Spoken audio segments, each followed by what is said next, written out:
বঙ্গবন্ধুর প্রতি কৃতজ্ঞতা। উনি আমাদের একটা স্বাধীন সার্বভৌম দেশ দিয়েছেন।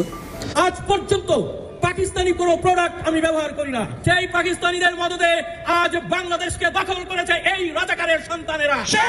যে আরেকটি যুদ্ধ করতে হবে, যে মেশিন গান হাতে করে আমার পিতা যুদ্ধ করেছিলেন। মনে রেখো, তোমাদের মধ্যে যেন পাকিস্তানের মেন্টালিটি না আসে। তোমরা পাকিস্তানের সৈনিক নও, তোমরা বাংলাদেশের সৈনিক। তোমরা হলো আমার পিপুলস আর্মি, তোমরা পেশাদার বাহিনী নয়। তো ধরেন ভারত কন্ট্রোল করতেছে, কথার কথা শেখ হাসিনা কি চুপ হয়ে যাবেন? আওয়ামী লীগ যা করছে এ নিয়ে 1% অনুশোচনা কিন্তু আওয়ামী লীগের মধ্যে নাই। কারণ শুধু দর্শক, আসসালামু আলাইকুম। ট্রাম্প খেলা শুরু করে দিয়েছেন, বিপাকে আছেন ডক্টর ইউনূস। এখন শেখ হাসিনাকে দেশে ফেরাতে তৃণমূল পর্যায়ের নেতাকর্মীদের একত্র হয়ে মাঠে নামতে হবে। শেখ হাসিনার মাস্টার প্ল্যান সফল হতে যাচ্ছে। এদিকে ইউনূস সরকারের কর্মকাণ্ড নিয়ে মানুষ বিরক্ত হচ্ছেন, দিন দিন বিতর্ক বাড়ছে। দর্শক, আমাদের চ্যানেলে নতুন হলে চ্যানেলটি সাবস্ক্রাইব করে দিবেন এবং একটি লাইক করে দিবেন। খবরটি দেখতে থাকুন। ছাত্র সমাজকে বিভ্রান্ত করে কোটা সংস্কার আন্দোলনকে যারা এক দফাতে রূপান্তরিত করেছে তারা স্বাধীনতা ও দেশবিরোধী বলে জানিয়েছেন আওয়ামী লীগ নেতারা। তারা বলেন, প্রধানমন্ত্রীর আলোচনার প্রস্তাব প্রত্যাখ্যান করে আন্দোলনের নামে যারা দেশকে অস্থিতিশীল করতে চায়, এখন থেকে যে কোনো মৃত্যু ও নাশকতার দায় তাদের নিতে হবে। সন্ত্রাসের বিরুদ্ধে আওয়ামী লীগের গণজমায়েত কর্মসূচি পালনকালে নেতারা এসব কথা বলেন। বিস্তারিত জানাচ্ছেন সৈয়দ রিয়াজ। সরকার পদত্যাগের এক দফা দাবির প্রতিবাদে দেশ জুড়ে গণজমায়েত ও শান্তি সমাবেশ করছে আওয়ামী লীগ। রাজধানীর বিভিন্ন গুরুত্বপূর্ণ স্থান, পাড়া মহল্লায় দলীয় নেতাকর্মীরা অবস্থান নিয়ে খণ্ড খণ্ড মিছিল করে। এ সময় তারা শিক্ষার্থীদের উদ্দেশ্যমূলক আন্দোলনকে প্রতিহত করার ঘোষণা দিয়ে বিভিন্ন স্লোগান দেন। চলমান সংকট নিরসন না হওয়া পর্যন্ত রাজপথ ছাড়বে না জানিয়ে দলীয় নেতাকর্মীরা বলেন, দেশের যে কোনো সমস্যা সমাধানে আলোচনার কোনো বিকল্প নেই। ছাত্ররা আপনার দায়িত্ব নিব, একটা দল গঠন করব, তারা আবার দেশ চালাইবো। আমরা এত পাগল হইছি, আমরা আবার এটা বিশ্বাস করতে হইব। এরা পাবলিক ফাংশনে জনগণের ভোটে একজন পার্লামেন্টের কথা একটা ইউনিয়নের মেম্বার হওয়ার যোগ্যতা নাই। ছাত্ররা বাংলাদেশের 300 আসনের মধ্যে যদি নির্বাচন করে, আমার মনে হয় না যে কোনো জায়গাতে একটা আসন পাইব। ভারতে বসে বসে শেখ হাসিনার বিভিন্ন পরিকল্পনা, ফোন কল রেকর্ড বা বিভিন্ন কর্মসূচির যে ঘোষণা সোশ্যাল মিডিয়া প্ল্যাটফর্মে, ফেসবুকে, ইউটিউবে, বাংলাদেশ আওয়ামী লীগের যে ভেরিফাইড ফেসবুক পেজ আছে, ইউটিউব চ্যানেল আছে, সেখানে নানান কর্মসূচি, সরকারের বিভিন্ন জিনিস সম্পর্কে তথ্য তুলে ধরা, কিছু কিছু ক্ষেত্রে গুজবও থাকে, সত্য থাকে, এই যে অ্যাক্টিভিটিসগুলো চালাচ্ছে, এতে বিব্রত বোধ করছে সরকার। আর যার কারণে পররাষ্ট্র মন্ত্রণালয় থেকে একটা বক্তব্য এসেছে যে ভারত সরকারকে শেখ হাসিনার এই রকম অ্যাক্টিভিটিসের জন্য বাংলাদেশ সরকার একটা রিকোয়েস্ট করছে। কোনটা? যে আপনারা শেখ হাসিনার ফোন ব্যবহারটা একটু বন্ধ করেন। কেন? কারণ তিনি অনলাইনে যা যা করছেন বা বিভিন্ন ধরনের অ্যাক্টিভিটিস করছেন, এতে বাংলাদেশের পরিস্থিতি, নিরাপত্তা সিস্টেম সব কিছু মিলে একটা অস্থিতিশীল অবস্থান তৈরি হচ্ছে। ভারতের উচিত শেখ হাসিনার এই বিষয়টাকে কন্ট্রোল করা।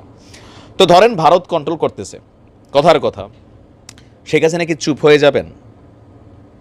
আওয়ামী লীগ যা করছে এ নিয়ে 1% অনুশোচনা কিন্তু আওয়ামী লীগের মধ্যে নাই। কারণ তাদের বক্তব্য খুবই ক্লিয়ার যে পরিকল্পিত একটা ষড়যন্ত্রের মাধ্যমে দেশি বিদেশি তাদেরকে উৎখাত করা হয়েছে।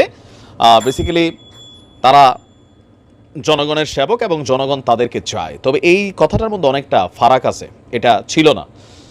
নির্বাচন সিস্টেমকে ম্যানিপুলেট করা অথবা সর্বশেষ পর্যায়ে এসে গ্রেপ্তার, রাতের আধারে পুলিশের অভিযান, বিজিবির অভিযান, র্যাবের অভিযান, এগুলো তো দিনের আলোর মতন সত্য। তো যাই হোক, তো শেখ হাসিনা ভাবছেন বা আওয়ামী লীগ ভাবছেন বাংলাদেশে তারা আসবেন, কারণ এই দেশের মানুষ তাদেরকে চায়। তো কিভাবে আসবেন? বেসিক্যালি বাংলাদেশ আওয়ামী লীগ একটা মহেন্দ্র ক্ষণের অপেক্ষায় আছে, একটা মহেন্দ্র ক্ষণ, কাঙ্ক্ষিত সময়ের। কি সেই সময়? এটা নিয়ে দেশে এবং বিদেশে গবেষণা হচ্ছে। যারা রাজনীতির বিশ্লেষক আছেন, বিভিন্ন থিঙ্ক ট্যাঙ্ক আছেন, এগুলো নিয়ে যারা গবেষণা করেন, তারা বলছেন যে শেখ হাসিনা বেসিক্যালি একটা মহেন্দ্র ক্ষণের অবস্থা অপেক্ষা করছে। মহেন্দ্র ক্ষণের আগে যেটা যেটা করা দরকার সেটাও পরিকল্পিতভাবে তিনি করছেন। তো পরিকল্পিতভাবে কি করছেন? আলোচনায় থাকার জন্য মাঝে মাঝে ফোন কল রেকর্ড পাঠাচ্ছেন। একদম গ্রামের প্রত্যন্ত অঞ্চলের একজন চেয়ারম্যান, একজন ছাত্রলীগের নেতা, বাস্তব অবস্থায় শেখ হাসিনার সাথে একজন মন্ত্রীও ফোনে কথা বলার সুযোগ পায় না বা এমপিরা পায় নাই, সেখানে আজকে তিনি নিজে ফোন দিচ্ছেন, যে ফোন আলাপগুলো ভাইরাল হচ্ছে। তো বোঝাই যাচ্ছে এগুলা পরিকল্পিত, যে দেশের মধ্যে একটা যে সরকার আছে বা যারা আছে তাদের মধ্যে ভয় তৈরি করা। এটা তিনি সফলও হচ্ছেন। সবাই মানে এমনিতে সারাদিন দেখবেন যে প্রত্যেকটা টিম এ বি এর বকে, বি সি এর গালাগালি করে, অথবা তাদের মধ্যে মনক্ষুণ্ণতা হচ্ছে, নানান অ্যাক্টিভিটিস হচ্ছে। কিন্তু যখনই শুনে যে শেখ হাসিনা আসবে, আওয়ামী লীগ প্রোগ্রাম করবে, তখনই সবাই কিন্তু চুম্বকের মতন চুম্বক গতিতে একত্রিত হয়ে যায়। কেন? এটা তারা বোঝে যে শেখ হাসিনা যদি বাংলাদেশে এই মুহূর্তে আসে, আওয়ামী লীগ এখনও শক্তি ওই লেভেলে হারায় নাই। দলীয় নেতাকর্মীরা আত্মগোপনে ঘাপটি মেরে আছে, নেতা নাই, নেতৃত্ব শূন্য দল। এই কারণে কিন্তু শেখ হাসিনা পা দিলে গর্তের মধ্য থেকে পিপিলিকার মতন সব কিন্তু বের হয়ে আসবে। আর ওই পরিস্থিতিতে পুলিশ কাজ করবে না, এটা বাস্তব, চোখের সামনে। সেফটি ইস্যুতে তারা মাঠে নামবে না। পেশি শক্তির দিক থেকে এই মুহূর্তে মানে বাংলাদেশে কয়েক লক্ষ লোক মারা যাবে, এটা হচ্ছে বাস্তবতা যদি কখনো এরকম হয়। আর সবার আগে কারা বাটে পড়বে? সমন্বয়ক জামাত ইসলাম, বিএনপি একটু কম বাটে পড়বে, এটা ক্যালকুলেশন বোঝা যাচ্ছে। তো এরকম পরিস্থিতিতে তারা কিন্তু সবাই একত্রিত হচ্ছে। তো এইরকম একটা ঝুঁকি শেখ হাসিনা এই মুহূর্তে নিবে না। বিশ্লেষকদের বক্তব্য যে এই মুহূর্তে এরকম ঝুঁকি নিবে না। তো কখন ঝুঁকি নিবে? ওই মহেন্দ্রক্ষণ। কখন সেই মহেন্দ্রক্ষণ? বিভিন্ন কারণে বিভিন্ন ইস্যুতে ডক্টর মোহাম্মদ ইউনূসের এই সরকার, অন্তর্বর্তী সরকারটা যখন দুর্বল হয়ে যাবে, অন্তর্বর্তী সরকার যখন ব্যর্থ হয়ে যাবে, এই সময়টার জন্য আওয়ামী লীগ ঘাপটি মেরে বসে আছে। এখন অন্তর্বর্তী সরকার ব্যর্থ হওয়ার মধ্যে অনেকগুলো সিমটম আছে। অনেকে ভাবতে পারেন যে তখন কিভাবে আওয়ামী লীগ ফাংশন করবে। আবার আসেন কিভাবে ফাংশন করবে। বিএনপি এবং কি বলা হয় যে জামাত ইসলাম, দীর্ঘদিন যাবৎ জামাতের রাজনীতিটা বিএনপির কাঁধের উপর ভর করে চলছে। কিন্তু আজকে প্রধান দুইটা প্রতিপক্ষ হচ্ছে আওয়ামী লীগ শূন্য মাঠে, জামাত বিএনপি একে অন্যের। দুই দলেরই টার্গেট ক্ষমতায় যাওয়া, তাই না? রাজনীতিতে তারা তাদের মতন করে করছেন। কিন্তু এখন বাঘ নাই, মানে কি বলে যে খালি মাঠে দুইটা টিমই, দুটোটাই বাঘ। জামাত ইসলামও বাঘ, আমরা বললাম বিএনপিও বাঘ। তো তাদের মধ্যে বিভক্তি অলরেডি চলে আসছে। অনেক নীতিগত ইস্যুতে বিভাজন আমরা দেখতে পারতেছি। বাকি আছে সমন্বয়ক। তো সমন্বয়করা কোনো পলিটিক্যাল ফোর্স না, তারা স্টুডেন্ট, বিভিন্ন মতের, বিভিন্ন শ্রেণীর পেশার মানুষ, তাদের সাথে কানেক্টেড।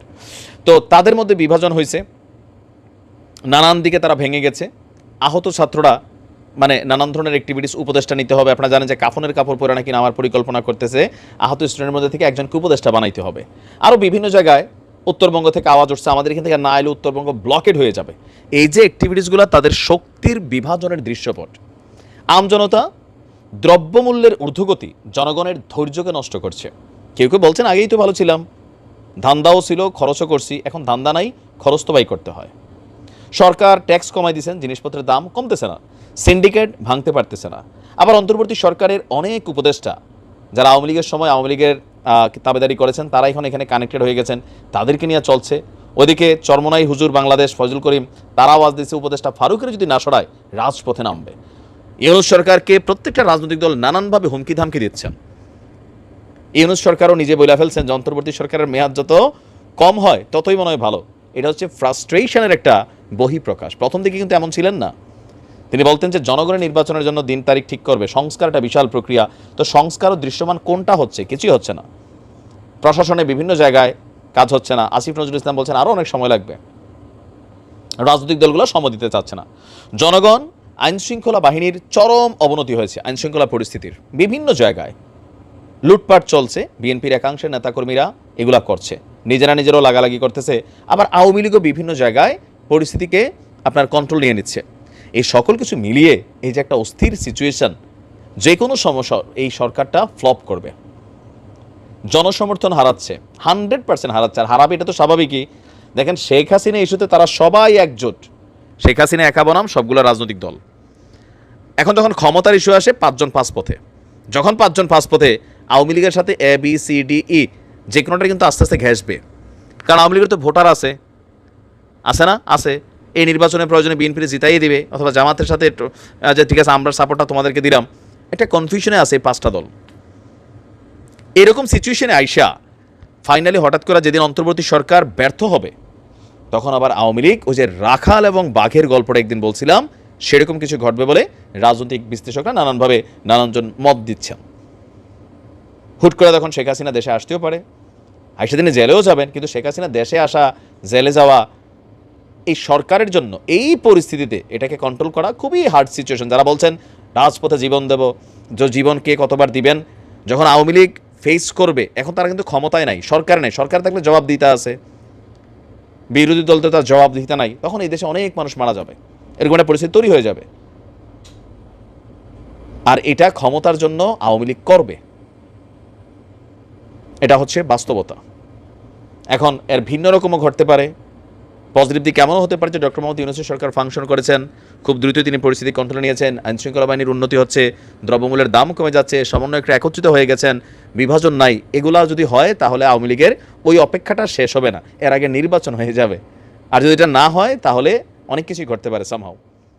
ভালো থাকুন, আসসালামু আলাইকুম। আওয়ামী লীগকে, আওয়ামী লীগ যে সরকার আছে, সাংবিধানিকভাবে তো এই সরকারটি এখনো বৈধ। সাংবিধানিকভাবে এখনো মাননীয় প্রধানমন্ত্রী, এই দেশের প্রধানমন্ত্রী এবং মন্ত্রিপরিষদ এবং সংসদ বহাল আছে। তাহলে এই সরকারকে যদি পুনর্বহাল করতে হয়, কারা পারবে এই সরকারকে পুনর্বহাল করতে? আমি মনে করি, আমাকে যদি প্রশ্ন করা হয়, আমি মনে করি আমার রিয়ালাইজেশন থেকে, এবং এটাই সত্য, এটাই বাস্তব, 100% সত্য, এই পৃথিবীর কোনো শক্তি আওয়ামী লীগকে পুনর্বহাল করতে পারবে না। শুধু একটা মাত্র শক্তি আছে যেটা আওয়ামী লীগকে পুনর্বহাল করতে পারবে সরকার হিসাবে, শেখ হাসিনাকে পুনর্বহাল করতে পারবে প্রধানমন্ত্রী হিসাবে, সেটা হচ্ছে বাংলাদেশের তৃণমূল আওয়ামী লীগ, তৃণমূল নেতাকর্মীরা। যদি বাংলাদেশের তৃণমূল নেতাকর্মীরা, সমস্ত তৃণমূল নেতাকর্মীরা যদি প্রাণ খুলে আন্দোলন করে, তাদেরকে যদি বাঁচিয়ে রাখা যায়, তাদেরকে যদি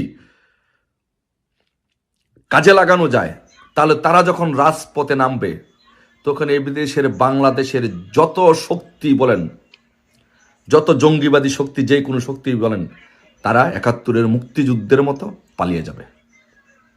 আমি আপনাকে নিশ্চিতভাবে গ্যারান্টি দিয়ে বলছি, বুকে হাত দিয়ে বলছি, যে এই তৃণমূলের নেতাকর্মীরা যখন জেগে উঠবে, তখন এই বাংলাদেশে কোনো অপশক্তি টিকে রাখতে পারবে না। সো এই মুহূর্তে আমাদের যেই 3টি ফরম্যাট আছে, সেই 3টি ফরম্যাটের মধ্যে যেমন প্রধান 1 নম্বর ফরম্যাট হচ্ছে যে কোনো সময় আগামী 4.5 বছরের ভিতরে যদি সরকার, যদি যে কোনো সময় সরকার পুনর্বহাল হতে পারবে, যে কোনো সময়, যখনই পুনর্বহাল হবে তখনই বৈধ, কারণ এটি নির্বাচিত 5 বছরের জন্য একটি নির্বাচিত সরকার। আর সুৎখোর মহাজন ইউনূসরা যে বসে আছেন, এটি হচ্ছে তারা জোর করে, জবরদখল করে, ডাকাত, ধরেন আপনার বাড়িতে ডাকাত গেল, জোর করে আপনাকে বের করে দিয়ে সব দখল করে নিয়ে গেল। এই সুৎখোর মহাজন হচ্ছে একজন ডাকাত, সে জোর করে তার লোকজন দিয়ে, জঙ্গিবাদী লোকজন দিয়ে দখল করে বসে আছে। তার কোনো সাংবিধানিক ভিত্তি নেই, তার কোনো আইনি ভিত্তি নেই। যে কোনো সময় সে, এই তৃণমূল আওয়ামী লীগ এবং জনগণ যখন জেগে উঠবে, যে কোনো সময় সে এই ডাকাত পালিয়ে যাবে, আমেরিকাতে চলে যাবে। তো তাহলে এই প্রথম ফরম্যাটের মধ্যে যে তিনটা ফরম্যাটের মধ্যে অন্যতম যে প্রথম ফরম্যাটটা হচ্ছে যে, সেটা হচ্ছে যে সরকার পুনর্বহাল। দ্বিতীয় হচ্ছে যে হয়তো আন্দোলন করে আমাদেরকে ইউনূসকে হটানো লাগতে পারে। তৃতীয় হচ্ছে যে ইলেকশনে যাওয়া। সো এই 3টা ফরম্যাটের যে কোনো ফরম্যাটে আলোচনা করেন, যে কোনো ফরম্যাট বাস্তবায়ন করতে হলে কে বাস্তবায়ন করবে? বাংলাদেশে এটা একমাত্র তৃণমূল আওয়ামী লীগ, যারা বঙ্গবন্ধুর সৈনিক, শেখ হাসিনার সৈনিক, যারা দলকে ভালোবাসে, দলের জন্য কিছু চায় না, তারা এটা বাস্তবায়ন করতে হবে।